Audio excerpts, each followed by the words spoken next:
Hey, welcome back. Gonna spend a few minutes talking about the parable of the rich man and Lazarus.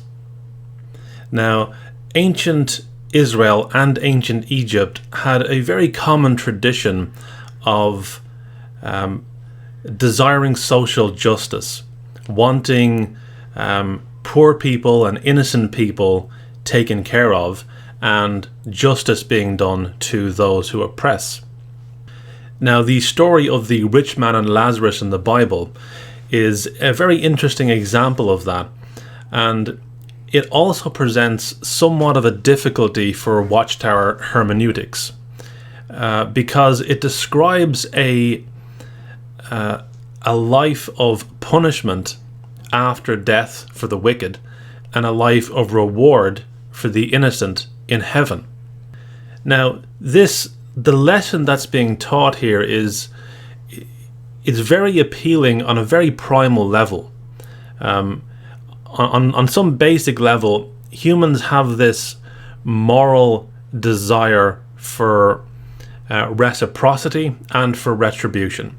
So the modern variant on this might be the superhero genre, right? We love to see the superhero rush in, save and deliver the oppressed, and punish the bad guys. And this, to some extent, is what the parable of the rich man and Lazarus is about. It's about a reversal of fortune and seeing the innocent rewarded, and seeing those who indulge themselves or maybe who oppressed others, seeing their circumstances reverse. And so the story in the Bible, which is from Luke 16, verses 19 through 31, can be summarized like this. There is a rich man and there is a poor man, and the poor man's name is Lazarus. Now, Lazarus looks longingly at the rich man's comfortable life. He sees the things that he has, he desires it, and he contemplates his own poor circumstances. His only comfort seems to be the dogs that come and lick his ulcers. Now, both of these characters eventually die. The poor man is carried off to heaven by the angels, but the rich man is taken to hell, or Hades, where he is tortured and punished. The rich man cries out from hell for his suffering to be eased, but God tells him no. He's had his fill of good times on earth. Now it's Lazarus' time. And so their situations have been completely reversed. And it's also a permanent reversal. The rich man even cries out that Lazarus might just dip his finger and drop just one single drop of water into his life, just to give him some kind of relief from the fiery torment that he is experiencing. The Egyptian legend of Sea Osiris and his journey into the underworld is a tale of remarkable similarity. It tells about a rich man and a poor man. They are both judged in the court of Osiris. The poor man, whose deeds are good, is given a privileged position next to the seat of Osiris.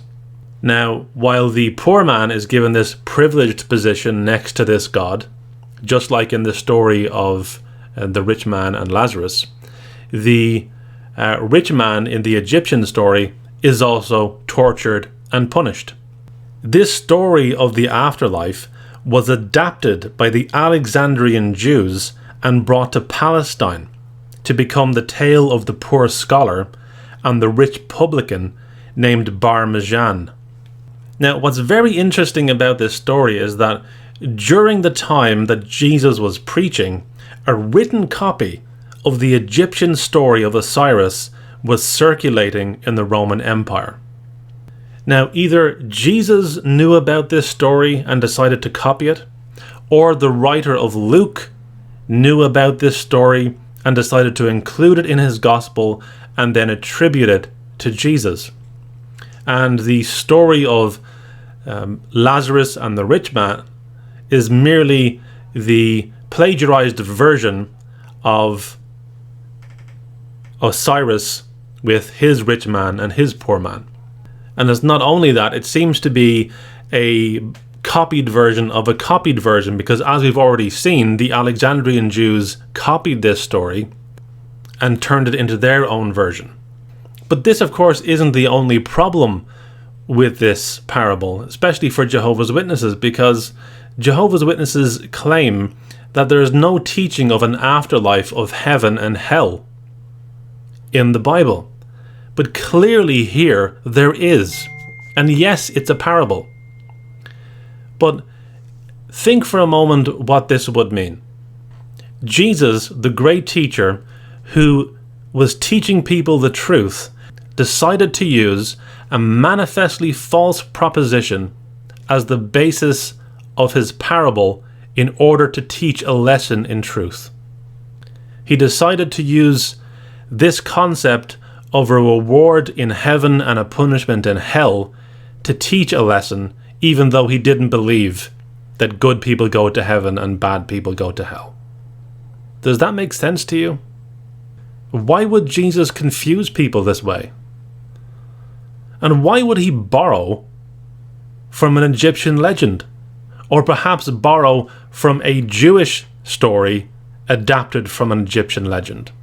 It just doesn't make any sense. The likely explanation here is that this story that was circulating in the Roman Empire during the time of Jesus appealed to people. Now, the Hebrew scriptures don't give any real indication of a hope of life in heaven or punishment in hell, but the Greek scriptures, or the New Testament, clearly does. And so this story, which apparently had a lot of respect and a lot of appreciation in Palestine at the time, was merely incorporated into the Jesus narrative by the writer of Luke. And the fact that it refers to a heaven and a hell where the wicked are punished really doesn't seem to matter to the writer of Luke, because the Christian Greek scriptures seem to endorse this view on many occasions. Of course, the witnesses reject that interpretation of the Bible, and so they must attempt to reconcile or explain it away somehow.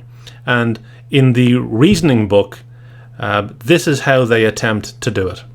If the Bible were thus contradictory, would a lover of truth use it as a basis for his faith? But the Bible does not contradict itself. Okay, I think those two sentences there from the reasoning book probably deserve their own video, but I'm not going to go into that right now. So that's just a thought and a very interesting comparison between these Egyptian fables and what we see in the scriptures. If this is kind of information that is of interest to you and you enjoy that content, you might also enjoy my book, which is where I took this from. It's called Is It Really So? Jehovah's Witnesses Cross-Examined, and it's available on Amazon. Okay, thanks for watching, and I'll see you next time.